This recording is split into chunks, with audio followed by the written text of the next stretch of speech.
mimma tumsiku anhul haid li'anna dhahira annahu haidun wa hadzal imsaku wajibun ala sahih al masyhur. Nah niki sami keterangan kali keterangan di awal wau. Jadi dia harus berhenti dari aktivitas ibadah. Jadi yang pulau garis bawahi di bawah itu semua keterangan-keterangan yang berkaitan dengan jawaban tadi. Niki pun jangan 9. Pun nggih, iki riyen pun pinten soal kali soal nggih. Ada pertanyaan monggo? Ada pertanyaan betul?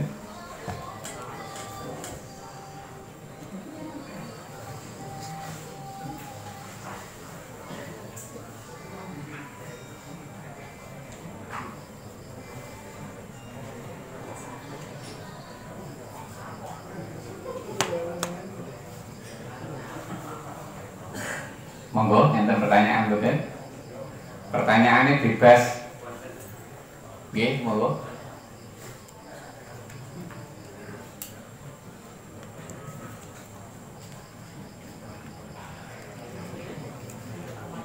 Kamu nih, oke.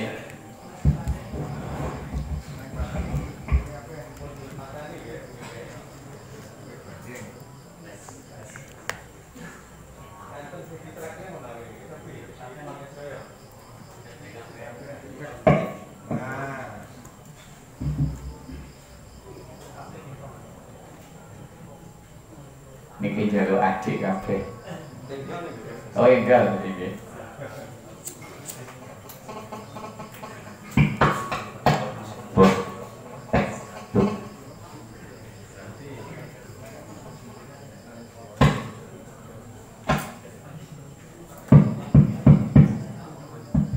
Satu sahabat bahan. Buatan setunggalipun pertanyaan mengatakan memang permasalahan haid ini sangat rumit dan bahasanya sangat panjang. Ketika seorang makhtubah atau orang wanita yang selalu berpendidikan di pondok pesantren mungkin untuk penyampaian atau kabar masalah ilmu haid ini sudah matang. Tapi kalau di jalur formal mungkin sama sekali belum pernah mendengarkan masalah ilmu yang mengenai tentang haid. Pertanyaannya, ketika wanita tadi dinikah, kemudian yang laki-lakinya belum tahu persis, belum paham sama sekali masalah haid. Kemudian wanita tadi mengeluarkan haid begitu rumitnya, mungkin bukan mar'ah yang muqtadah, mumayyizah, bukan. Terus ini cara pemberian ilmu masalah haid ini yang berkewajiban untuk mencari ilmu ini apakah juga kagumnya atau juga si wanita itu sendiri. Ketika nanti kejadian sesuatu yang mungkin waktunya haram, belum mandi, kemudian sudah kumpul dan lain sebagainya, nanti yang nanggung akibatnya dosanya siapa ketika keduanya sama sekali belum tahu tentang haid ini. Itu pertanyaan pertama. Kemudian pertanyaan yang kedua, darah hukumnya haram ketika kita makan, tetapi kebanyakan di bakul sate kambing terutama, bukan didih, belum sampai pada didih. Katanya tukang sate kalau daging untuk di sate itu dicuci dulu, itu rasanya sudah lain. akhirnya tanpa dicuci, kemudian langsung dimasukkan bumbu, digaram, dan dimakan, katanya enak. Nanti apabila katutan darah, ini nanti darahnya apa ya, tetap sama dengan darah didih atau gimana? Terus sementara itu saja, terima kasih. Masalah kewajiban belajar ilmu haid, karena yang mengalami itu wanita, maka wanita itu berkewajiban untuk belajar ilmu haid. Asalnya begitu. Yang berkewajiban belajar adalah wanita itu, karena ini ada kaitannya dengan ibadah. Sebenarnya kalau tidak ada kaitan ibadah, tidak wajib belajar. Tapi karena ini ada kaitan dengan ibadah, maka dia wajib belajar. Karena ini ada ketergantungan tentang ibadahnya itu. Dan ini berlaku untuk semuanya. Siapapun yang akan mengerjakan apapun yang wajib, maka orang itu harus terlebih dahulu belajar. Misalnya dia mau sholat, maka dia harus belajar, harus tahu ilmunya sholat dulu. Kalau belum tahu harus belajar. Itu siapapun. Dia mau berdagang, dia belum tahu mana yang halal, mana yang haram, maka dia harus belajar mana yang halal dan mana yang haram. Harus belajar itu. Itu seperti diterangkan dalam kitab Sulamut Taufik. Ya. Sulamut Taufik itu ada keterangan seperti itu. Nah, terus kembali ke permasalahan belajar ilmu haid tadi. Wanita itu memang dia berkewajiban belajar.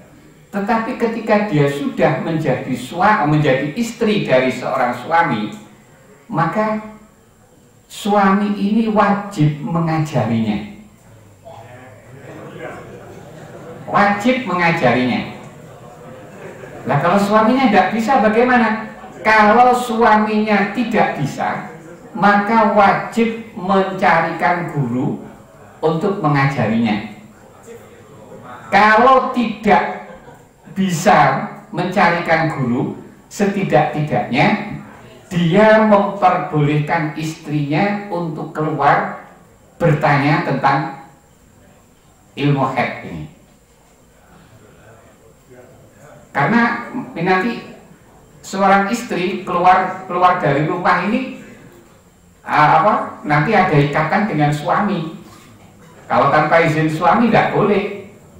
Tapi kalau dalam kasus ini suami mau tidak mau harus mengizinkan istrinya, karena dia mau mengajar tidak bisa ngajar. Maka kalau tidak bisa ngajar, perbolehkan istrinya keluar untuk belajar atau untuk bertanya. Kalau dia tidak rela istrinya keluar karena takut nanti ditemu orang lain, misalnya, kalau takut seperti itu, maka tidak apa-apa, boleh istrinya tidak usah keluar, tapi suami ini yang harus keluar untuk mencarikan jawaban. Paham ya? Nah, itu urutannya seperti itu. Jadi suaminya nanti yang terakhir, suami itu yang nanti keluar untuk bertanya, setelah dia paham baru diajarkan kepada istrinya. Harus begitu. Selanjutnya kalau dikaitkan, karena ini sudah suami istri, karena kedua-duanya ini sama tidak tahu tadi darah yang keluar ini haid apa bukan, karena tidak tahu kalau itu haid atau enggak, dan ketika berhenti itu masih kondisi haid apa tidak, terus dia sudah kumpul, tidak tahu kalau itu kondisinya haid misalnya, bagaimana? Oh, namanya tidak tahu ya tidak apa-apa tuh. Oh, nggak tahu. Loh, yang tahu saja itu ada yang boleh kok, bahkan ada yang wajib kok. Memang asalnya haram ini ya, tapi ngeten. Kalau misalnya begini, ada seorang suami, istrinya sedang haid. Suami ini termasuk orang yang nafsunya besar. Dia khawatir kalau tidak dengan istrinya, jangan-jangan zina dengan orang lain. Dia khawatir seperti itu. Kalau seperti itu ada kekhawatiran seperti itu, maka dia boleh ngumpul istrinya walaupun sedang haid. Walaupun sedang haid. Nah, nanti sambungannya di buku ini ada pertanyaan seperti itu. Nah, bahkan itu bisa wajib, bisa wajib. Kalau dia memang sudah tidak terkendali tanpa harus menerjang itu, nah itu wajib. Itu soal yang pertama. Terus yang kedua, apa lagi? Sate, oh ya. Darah itu sudah dimakfu. Darahnya itu sudah dimakfu, yang sisa-sisa itu. Jadi tidak apa-apa. Walaupun kelihatan darahnya. Walaupun kelihatan darahnya. Itu dimakfu.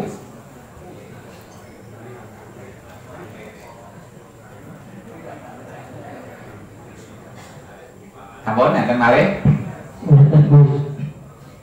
Soal yang pertama, mencium Al-Quran sesudah membacanya itu apa ada sunnahnya? Karena enten sebagian golongan bilih mencium Al-Quran sesudah membacanya ini termasuk bid'ah. Ingkang nomor kalih, seorang janda atau duda bila ingin menikah lagi, apakah harus izin kepada anaknya? Nah, sementara misalnya izin, si anak tidak mengizinkan ayahnya untuk menikah lagi. Nah, sementara apabila tidak menikah, dia takut untuk berbuat zina. Sampun, teman-teman matur suwun.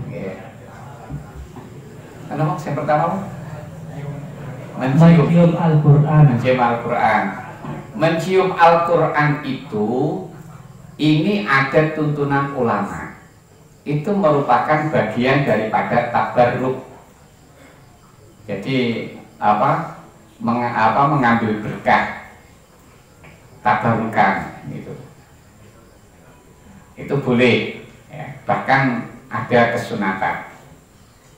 Di samping itu, sikap seperti itu juga ada unsur mengagungkan Al-Quran.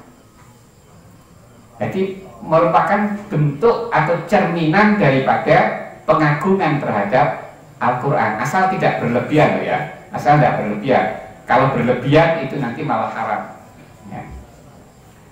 Itu bentuk penghormatan karena kita diperintahkan untuk memuliakan Al-Quran. Kenapa Al-Quran dimuliakan? Karena ada hubungan dengan Allah. Hubungannya apa?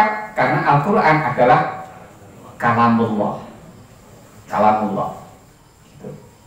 Makanya harus diagungkan kalamullah itu. Jadi yang menyebutkan itu bid'ah itu ya karena ngajinya kurang luas gitu aja.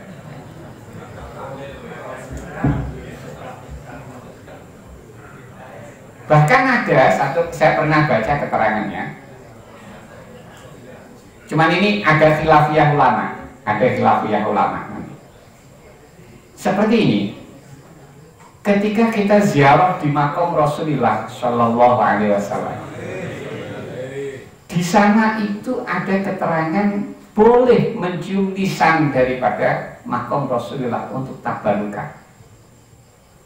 Tapi ada sebagian ulama melarang karena khawatir nanti timbul sesuatu yang tidak diinginkan, bisa menjadi kesyirikan dan seterusnya.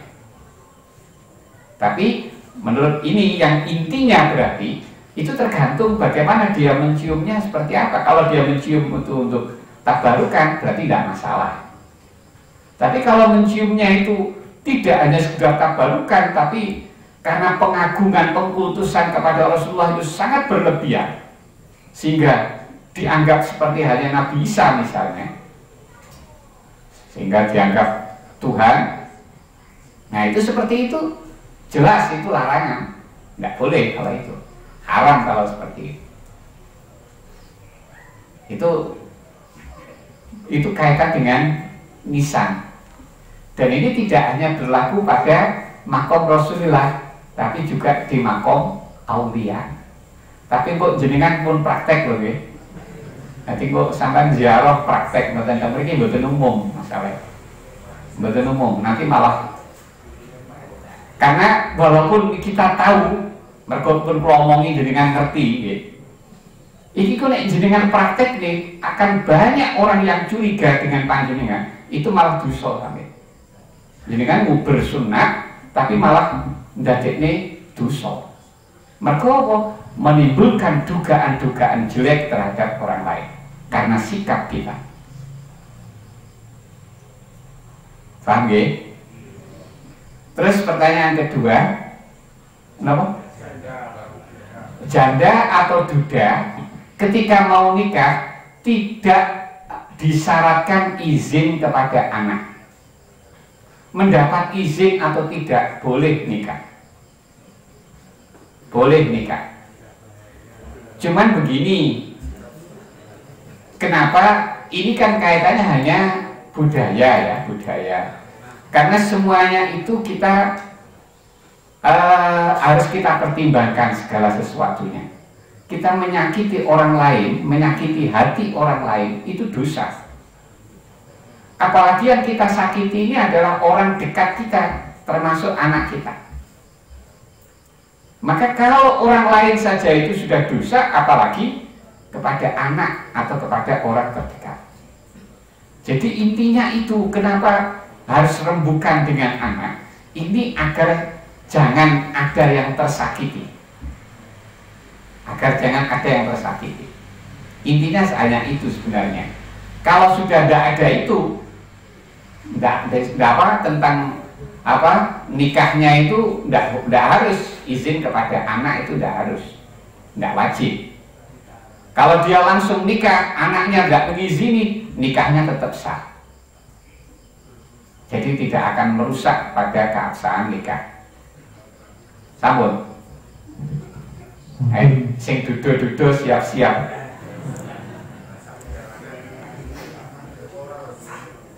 Tapi untuk harmonisasi keluarga memang seharusnya sebaiknya juga dirembuk dengan anak ya, dengan anak. Ini nanti karena kalau sudah dengan anak kita akan sering ketemu dan nanti calon istri kita juga akan sering ketemu. Jadi untuk menjaga kebaikan semuanya, maka tetap yang terbaik adalah dengan jalan bermusyawarah. Ada lagi? Satu atau dua lagi? Ini keluar dengan tema. Well, enten lari yatim, umami ibu-ibu niku nikah malih nopo otomatis gugur keyakimannya. Itu satu.